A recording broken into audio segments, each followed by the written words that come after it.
Hi, I'm Ellen, and this is our weekly reading for the week of February 12th. Yes, February 12th to the 18th. Had to look at my calendar. I got lost there for a minute. So it's a really interesting week this week. We have Valentine's Day, which coincides with Ash Wednesday. And then that's followed by the new moon coinciding with a solar eclipse on the 15th. And also on the 15th, the galactic gateway that my spirit guides and others keep bringing to me. So it'll be interesting to see if any of that is reflected in our reading this week. Let's find out. So we're using Danielle Noel's Starchild Tarot deck. Actually, Starchild Tarot Akashic deck.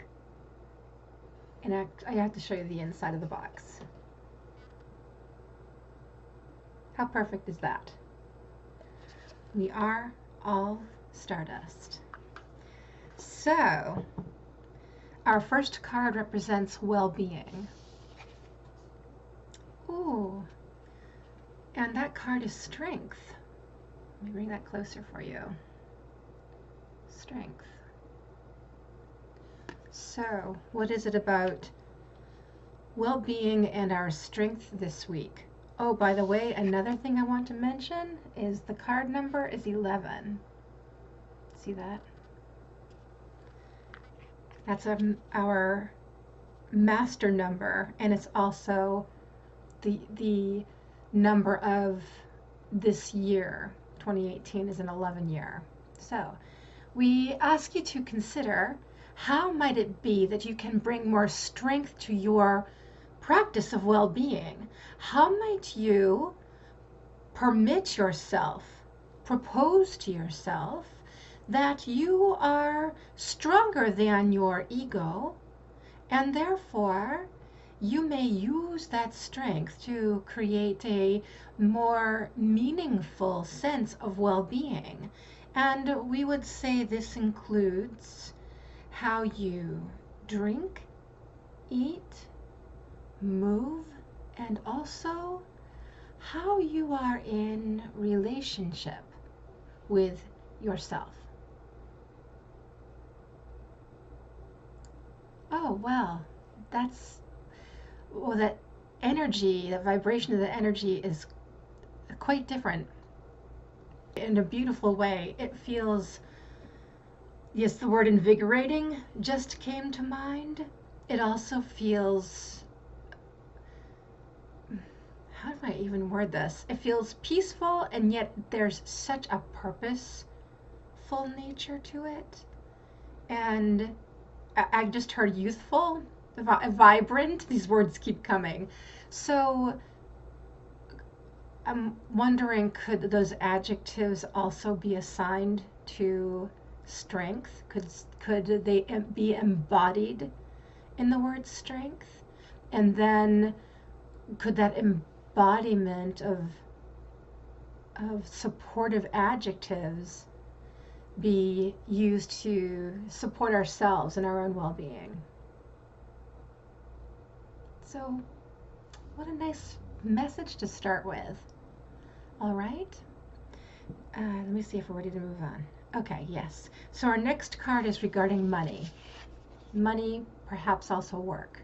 Okay, and I'm getting a yes on that. So, wow, okay. And the card is Ace of Crystals. Ace of Crystals. And just as a reminder, with this deck, the suit of crystals aligns with earth energy. So in conventional tarot, this would be the suit of pentacles. Okay? And I just heard the word grounded. Yes, I would, just by nature of the fact that we're working with crystal energy through these cards, I would definitely call that energy more grounded. So, what is it about money this week?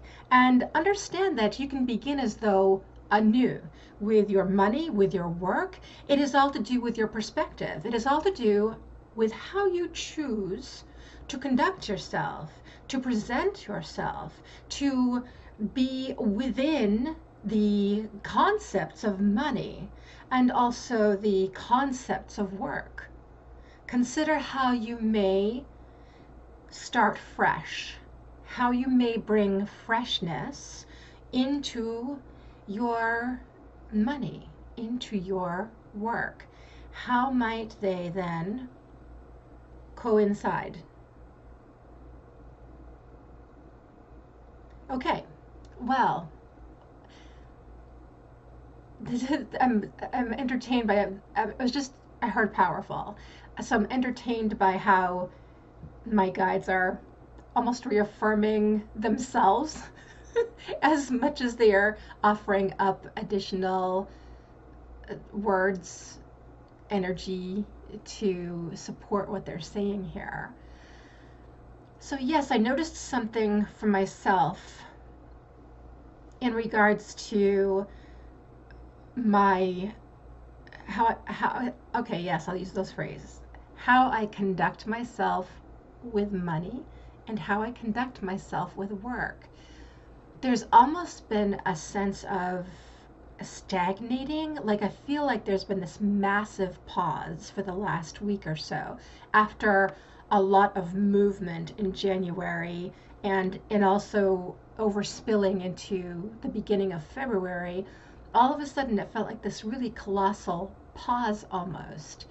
And certainly it's my perception, and yet it gave me pause because it felt like I was missing something.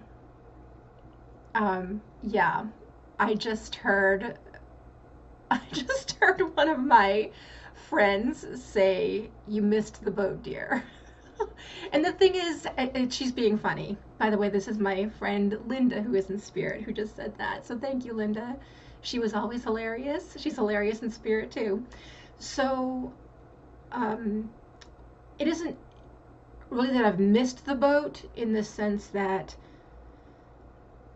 in the context of our lives, if we're overlooking something, let's say that on our soul path, there's an exit we're supposed to take, and we miss that exit, there will be another exit that will get us to the same place.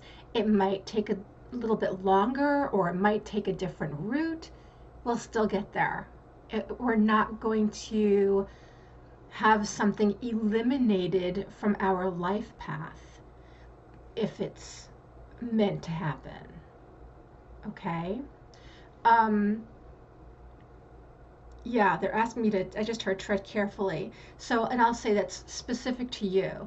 When it comes to relationships to other people and how their life intersects with yours, yeah, I just heard all bets are off, because if they are not doing their thing and you are doing your thing, let's say, then that intersection where you're supposed to line up may not happen. I feel like we're getting a little off track, but it feels important to say that. Okay? We're talking specifically here about ourselves, our own path. So what I found out in what was coming up for me about that pause and feeling like I was missing something was the fact that I really just needed to stop and take a look at what it was I was doing and be sure that it was still aligning with what I was offering for services. And is there now some misalignment because of the way things are happening now? Yeah. And so with that, we can make changes. So apply that to your own life. If things aren't jiving work-wise, if things aren't jiving money-wise, what changes can you make to start afresh? So, yeah, okay, go ahead. We notice that in this way, understand that it could be that it is now time for you to wake up your money making habits, wake up your work. And how might this help you achieve what you desire, what you dream of, what you wish for? Yeah, exactly. And just her goals. And I know again, there's some contention around goals. Do we set them or not? Are they helpful or not? And yet, I would say that in this instance, if you don't have a sense of where you feel you need to be or where you want to be, then how do you know what actions to take to get there? It's like getting in a car and knowing that you want to go somewhere, but not saying, this is where I'm going. Let's say you've called an Uber. In fact, specifically, you've called an Uber, and for some reason you've gotten away with not being specific about where you're going. Now you're in the car, and your driver needs to know, am I turning left or am I turning right? You have to know where you're going. And that can be considered a goal. Your goal is to get to Cape Cod. Okay, but if you don't specify that, you aren't going to get there. All right? Wow, this is going interesting places today. Okay, our next card is about relationships. And we have the Six of Crystals. And the Six of Crystals, oh, that red energy, that root chakra energy. This feels like it could be about family. Yeah, I'm actually hearing the song We Are Family. So what is it about the Six of Crystals? And ask yourself, how can you better be in relationship with your family of origin and your family of choice? How can it be that you can use your support system to raise you up, and that you can in return help to raise them up? We notice that in this fertile and yet quite unstable atmosphere, there is need of root, there is need of family. And if it be family of blood, if it be family of choice, need not matter. Be with your family. Okay. Yeah, and I just heard soul family. So consider that aspect too. Anything else to say about that? I don't think so. I think that's pretty clear. Our last card is Soul. And our card for this week is Queen of Wands. Queen of Wands came up last week around money. I remember that dog. So what is it about Queen of Wands this week and our soul? And in this way, understand that it is time to take action with your soul. It is time to be queen or king of your soul, in the sense that you align yourself with your soul in a way that you are as the sovereign, that you are as the way shower.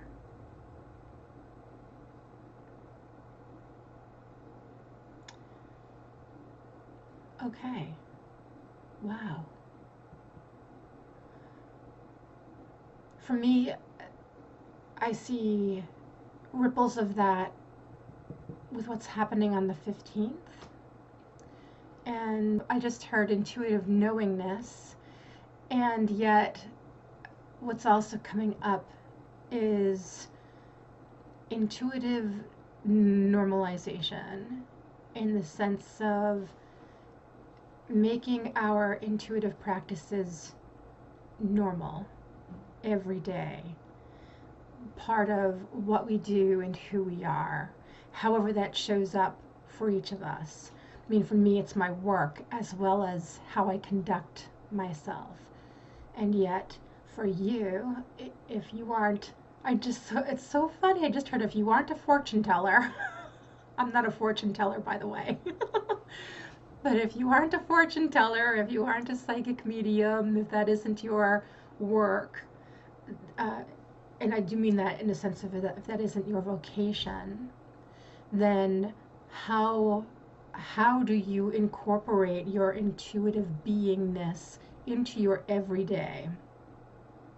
How do you own that part of you and infuse it into everything you do, everything you are,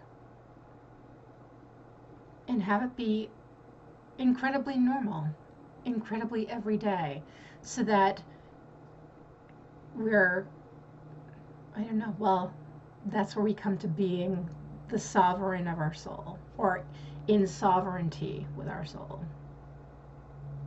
That's what that includes. So, a number of things to think about this week, or meditate on better, because thinking engages our ego, where meditating engages our intuitive selves, our soul selves. I just heard pray, or pray. Absolutely, pray on that. So, there we go then. I'm wishing you a wonderful week, a happy Valentine's Day, however you may honor it, or if you honor it.